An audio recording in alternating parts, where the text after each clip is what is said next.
ça fonctionne? Parce qu'on est, nous, une Comcom, qui a eu l'intelligence de prendre l'expertise de chacun. Moi, j'ai une expertise dans le soin et dans l'organisation du soin. Ils ne sont pas venus me dire comment je devais travailler. Eux, ils ont une expertise dans la création de dossiers, la gestion, la construction, le support, le suivi, parce qu'un chantier, c'est très compliqué. Et ça, ils avaient cette expertise-là, et c'est une chose qu'ils savent très bien faire. Et ben, ça fonctionne. Moi, je leur délègue complètement ça, parce que c'est pas mon cœur de métier, et je vais m'arracher les cheveux. Et eux, par contre, dans le soin, ils viennent pas me dire comment je dois faire, comment je dois travailler, etc.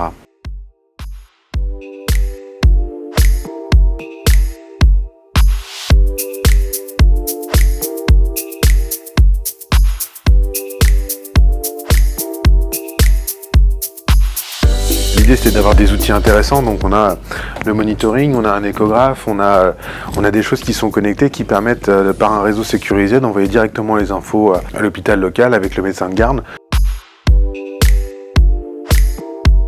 Il est neutre, donc dedans on peut très bien avoir le mercredi on va avoir notre diététicienne qui sera là, le vendredi on va avoir le XAPA, donc qui est le centre d'addictologie qui vient faire une permanence.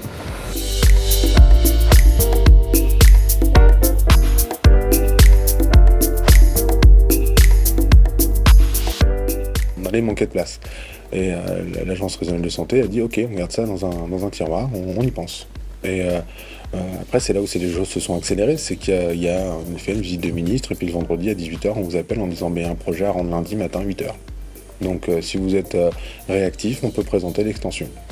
Et c'est du jour au lendemain, et du coup c'est l'appel à 18h à la Comcom en disant salut, vous faites quoi ce week-end? Oui, ça a été très rapide, et chez vous et chez nous. On était en plein pacte Ardennes, donc un pacte de financement de politique d'aménagement pour le département des Ardennes. Et je crois que c'est le financement que j'ai négocié le plus vite possible. En 48 heures, on avait déjà 60% du financement qui était accordé par l'État et la région, et d'autres sont venus après.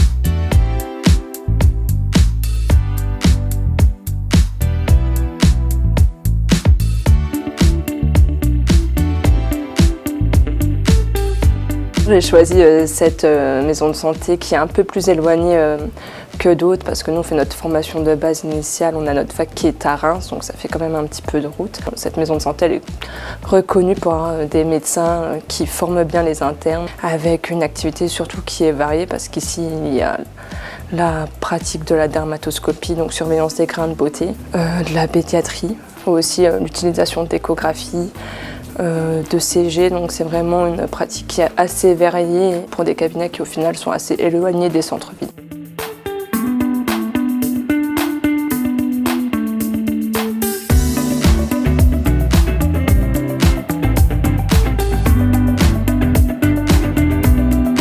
Ici, nous sommes à Auvillers-les-Forges, dans le hameau de mon idée. C'est la première maison de santé qui a été construite sur le territoire il y a une vingtaine d'années. La communauté de communes est propriétaire de l'ensemble des 2 maisons de santé et du cabinet médical de Rouvroy-sur-Audry. Sidi-le-Petit, on l'a construit complètement, on est parti de rien. Ici, à Auvillers-les-Forges, on est dans une ancienne école. Après, on propose effectivement à la location de façon d'organisation un petit peu différente en fonction des équipes de santé. On loue l'ensemble à Sidi-le-Petit et ils s'organisent après eux-mêmes au sein d'une société pour se répartir les différentes charges. Et puis ici, on loue à Rouvroy, on loue par cabinet médical. Donc c'est une gestion plus souple ici.